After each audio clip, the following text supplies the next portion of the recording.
Quand tout est sorti, je pensais être stressée et misérable, juste effrayée par tout ce qui paraissait dans l'article. Pendant plus de 2 décennies, Serena Williams a continué de gagner tout en portant une douleur que le monde a à peine remarquée. Mais après avoir surmonté le deuil, la maladie, la maternité et des années de lutte pour prouver qu'elle était à sa place, quelque chose a fini par changer. La joueuse, qui semblait autrefois intouchable, a commencé à s'éloigner du tennis, imposant une question qu'aucun trophée ne pouvait trancher. Qui était Serena sans le combat ? Puis un jour, presque en silence, elle s'est éclipsée.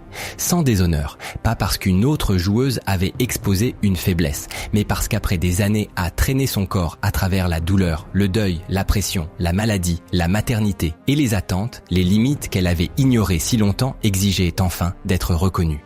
Derrière les trophées et l'image d'invincibilité se cachait une vie que les montages de ses exploits n'ont jamais pleinement saisie.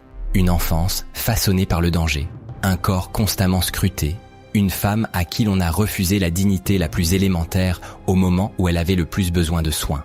Une retraite qui ressemblait moins à une célébration qu'à un deuil. Comment abandonner la seule identité que l'on ait jamais connue ? Quel est le prix à payer pour devenir le plus grand athlète de sa génération tout en étant traité comme un intrus ? Et que se passe-t-il quand la foule se dissipe et que la personne derrière la légende se retrouve enfin seule face à elle-même ? Pour comprendre cette tragédie, il faut retourner à Compton. Revenir à ce père que tout le monde traitait de fou. Revenir à ces 2 petites filles que l'élite du tennis n'avait jamais vu venir. Richard Williams n'était pas un initié du milieu. Il n'avait aucun passé d'entraîneur de haut niveau, aucun accès au country club, aucun historique dans ce sport. C'était un homme noir originaire de Louisiane, vivant à Compton, en Californie, à une époque où la ville symbolisait la violence, la pauvreté et l'abandon dans l'imaginaire américain. Mais en 1978, Richard regarde un tournoi de tennis féminin à la télévision et voit une joueuse recevoir un chèque de $40 000. Il se tourne alors vers sa femme, Horace Price, et lui annonce qu'ils doivent élever des filles capables de dominer le tennis. Avant même que l'un ou l'autre de ses enfants ne voit le jour, Richard rédige un plan de 78 pages détaillant précisément comment il compte y parvenir. Tout le monde se moquait de lui. Il n'avait pas d'argent pour les académies d'élite, les entraîneurs privés ou ces systèmes de formation rodés qui façonnent traditionnellement les champions de tennis. Ce qu'il possédait, en revanche, c'était une conviction si implacable qu'elle lui tenait lieu de stratégie. Venus Williams voit le jour en 1980. Serena suit le 26 septembre 1981. Elles arrivent dans un foyer riche d'amour, mais pauvre en ressources. La famille finit par s'installer à Compton, où Richard entraîne les filles sur des terrains publics fissurés, entourés de grillages, au milieu de l'activité des gangs et de la tension constante du quartier. Il distribue les balles depuis des caddies de supermarché, étudie les manuels techniques avec obsession et fait s'entraîner ses filles pendant des heures, dans des conditions que la plupart des futurs champions ne connaîtront jamais. Serena racontera plus tard avoir entendu des coups de feu pendant l'entraînement. Parfois, les fillettes devaient s'allonger au sol pendant que la violence éclatait à proximité. Pour Richard, la pression était une préparation. Il voulait que ses filles deviennent mentalement intouchables. Il voulait que le tennis professionnel leur semble plus facile que l'environnement dans lequel elles avaient déjà survécu. Ce que la famille Williams a bâti à Compton dépassait le cadre du sport. C'était un acte de défi contre un système qui avait déjà décidé de ce à quoi leur avenir devait ressembler. Lorsque Serena atteint l'âge de 9 ans, la famille déménage à West Palm Beach pour que les sœurs puissent s'entraîner sous la direction de l'entraîneur Rick Maxey. Ce que les entraîneurs remarquent immédiatement, ce n'est pas seulement le talent physique de Serena, mais l'effrayante certitude avec laquelle elle concourt. À 10 ans, elle se comporte déjà comme une personne convaincue qu'elle deviendra la meilleure joueuse au monde. Pas l'une des meilleures, la meilleure. Richard finit par retirer ses 2 filles du circuit junior, une décision qui choque le monde du sport. Les critiques l'accusent de saboter leur développement. Mais Richard ne voulait pas que la culture du tennis façonne ses filles avant qu'elles n'atteignent l'âge adulte. Il voulait les protéger de la politique, de l'exploitation et des attentes qui entourent les jeunes athlètes. Il voulait qu'elles soient pleinement formées avant que le monde n'ait accès à elles. Serena passe professionnelle en 1995 à seulement 13 ans.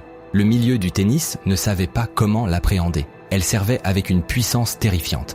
Elle attaquait depuis des positions impossibles. Elle se déplaçait avec une explosivité athlétique, contrairement à tout ce que le tennis féminin avait connu jusque-là. Au lieu de célébrer la révolution qui se jouait sous leurs yeux, une grande partie du monde du tennis réagit avec malaise. Les commentateurs la jugeaient trop musclée, trop agressive, trop physique. Ses adversaires et les médias remettaient sans cesse en question sa féminité, maquillant souvent leurs préjugés en analyse sportive. Pendant 2 décennies, Serena a essuyé les insultes sur son corps, son apparence et sa présence dans les cercles de l'élite du tennis. En filigrane, le message restait le même. Serena Williams ne correspondait pas à l'image que le tennis préférait pour ses championnes. Elle a tout encaissé. Puis elle a continué à gagner. En 1999, à 17 ans, Serena remporte l'US Open en battant Martina Hingis en finale. C'était son premier titre du Grand Chelem, décroché avec un tel sang-froid et une telle puissance que les critiques cessèrent aussitôt de se demander si elle pouvait gagner, pour se demander si elle tiendrait sur la durée. Elle a tenu pendant plus de 20 ans, 23 titres du Grand Chelem en simple, 4 médailles d'or olympiques, une domination sur plusieurs générations de compétitrices, une carrière aux statistiques si écrasantes que les débats sur la plus grande joueuse de l'histoire sont devenus indissociables de son nom. Mais les chiffres ne peuvent expliquer le prix de cette grandeur. En 2002, Serena était devenue la meilleure joueuse du monde. Elle remporta 4 tournois majeurs consécutifs, Roland-Garros, Wimbledon, l'US Open et l'Open d'Australie, un exploit baptisé plus tard le Serena Slam. Elle n'avait que 20 ans. Pourtant, le milieu cherchait encore des raisons de minimiser la performance. Peut-être n'était-ce que temporaire, peut-être les adversaires finiraient-elles par s'adapter, peut-être que ce niveau ne pouvait pas durer. En 2015, à 33 ans, Serena a de nouveau accompli le Serena Slam. Plus d'une décennie séparait ces 2 sommets. Au cœur de cette décennie existait le deuil, les blessures, la maladie, la solitude et une pression à laquelle la plupart des athlètes ne survivent jamais. En 2003, la demi-sœur aînée de Serena, Yetunde Price, a été assassinée à Compton. Elle avait 31 ans et était mère de 3 enfants. Cette perte a brisé la famille. Serena en a rarement parlé publiquement en profondeur. Elle est revenue à la compétition et a continué de gagner. Mais ses proches ont remarqué ce changement. Certains deuils ne s'effacent pas. Ils s'installent de façon permanente dans le corps. Imaginez porter cette douleur dans des stades remplis de caméras, d'attentes et de pression. Imaginez vous produire devant des millions de personnes tout en portant le deuil en privé d'un être cher. Le public voyait les trophées. Serena portait le poids invisible sous ces derniers. Puis sont venues les blessures, des problèmes de genoux, des problèmes de pieds, des défaillances physiques répétées après des années de mouvements éprouvants et de jeux explosifs. En 2010, après avoir marché sur du verre brisé dans un hôtel, Serena s'est gravement blessée au pied et a dû subir une chirurgie. Le moment ne pouvait pas être plus mal choisi. Elle venait d'atteindre une autre finale du tournoi de Wimbledon et s'apprêtait à défendre ses titres, mais même ses blessures ont été éclipsées par quelque chose de bien plus terrifiant. En 2011, Serena a souffert d'une embolie pulmonaire, de multiples caillots de sang dans ses poumons. Cette pathologie peut être fatale. Soudain, la plus grande athlète du tennis féminin ne luttait plus pour des titres, elle se battait pour rester en vie. Elle fut hospitalisée, placée sous anticoagulants et contrainte à des mois de convalescence et de traitements médicaux. Des complications s'ensuivirent. Les médecins la surveillaient en permanence. Puis, d'une manière ou d'une autre, elle revint à nouveau. Le monde s'arrêta à peine avant de recommencer à commenter son service, sa mobilité et sa forme physique. C'est là le fardeau de l'invincibilité dans la vie publique. Une fois que l'on vous définit comme imbattable, on ne vous autorise plus la moindre fragilité. Votre douleur devient secondaire face à votre rendement.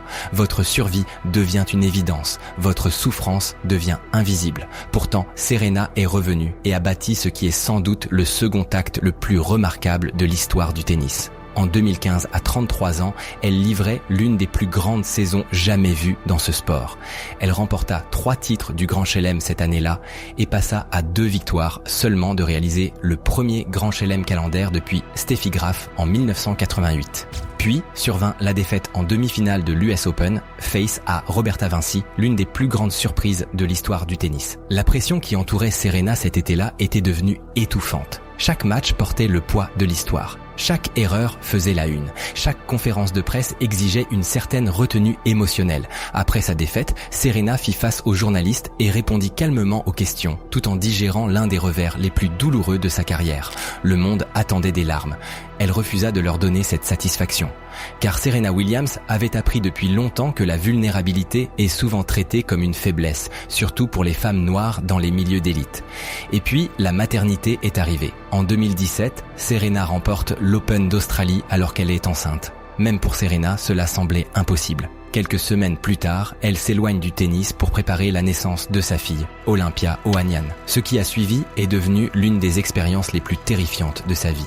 Après avoir accouché par césarienne en urgence, Serena a immédiatement reconnu des symptômes similaires à l'embolie pulmonaire dont elle avait souffert des années plus tôt. Elle a dit au personnel médical qu'elle pensait faire de nouveaux caillots de sang. Au départ, elle n'a pas été crue. Bien qu'elle soit l'une des athlètes les plus célèbres de la planète et qu'elle connaisse intimement ses antécédents médicaux, Serena a révélé plus tard que les médecins avaient d'abord balayé ses inquiétudes. Elle avait raison. Les scanners ont fini par confirmer la présence de multiples caillots de sang. L'atout a provoqué la réouverture de son incision chirurgicale. D'autres complications ont suivi, notamment un hématome dans l'abdomen. Elle a subi des interventions supplémentaires et a passé des semaines en convalescence. L'une des plus grandes athlètes de l'histoire a failli mourir après son accouchement parce que des professionnels de santé n'ont pas su l'écouter. Et Serena a compris quelque chose d'horrible à cet instant. Si cela pouvait arriver à quelqu'un ayant sa visibilité, sa fortune et ses accès, qu'arrivait-il aux femmes qui n'avaient pas ces privilèges ? Cette expérience a transformé sa compréhension des soins de santé maternelle, du racisme et de la vulnérabilité. Pourtant, elle est revenue au tennis. Mais ce retour après la maternité semblait différent. Ce n'est pas que Serena ait perdu sa grandeur, mais le monde avait changé autour d'elle. Elle était plus âgée désormais. Elle devait concilier la compétition de haut niveau et son rôle de parent. Son corps portait les traces d'années, de blessures et de chirurgie. Chaque tournoi était désormais présenté comme un compte à rebours vers la retraite. Et derrière tout cela persistait une autre réalité dont Serena parlait rarement ouvertement. Pour la première fois de sa vie, le tennis n'était plus le centre de son identité. Pendant des décennies, chaque pan de son existence a tourné autour de la performance. L'entraînement, la victoire, la récupération, le sacrifice, public expectation. Désormais, une fille l'attendait en dehors du court. Désormais, il y avait une vie après les applaudissements. Pourtant, quitter le tennis était terrifiant. Car que se passe-t-il lorsque ce qui vous définit disparaît ? Les athlètes passent leur vie entière à bâtir leur identité autour de la compétition. La retraite n'est pas un simple changement de carrière, c'est une mort identitaire. En 2022, Serena a annoncé qu'elle s'éloignait du tennis. Elle évitait délibérément le mot « retraite », comme si le prononcer à voix haute pouvait rendre cette fin trop réelle. Ses derniers matchs portaient un poids émotionnel étrange. Les foules célébraient son héritage, mais sous les applaudissements se cachait un sentiment de deuil. Fans comprenaient qu'il vivait les derniers instants d'une ère qui ne se répéterait jamais. À l'US Open, Serena a fait un dernier parcours, luttant avec cette détermination qui avait défini sa vie entière. Les stades tremblaient sous le vacarme.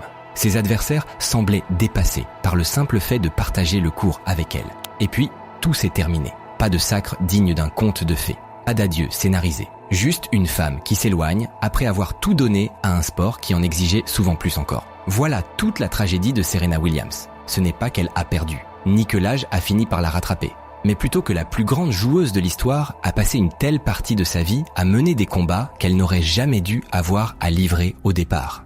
Des luttes liées à la question raciale, des luttes liées à la féminité, des combats pour le respect, des combats pour la simple dignité médicale.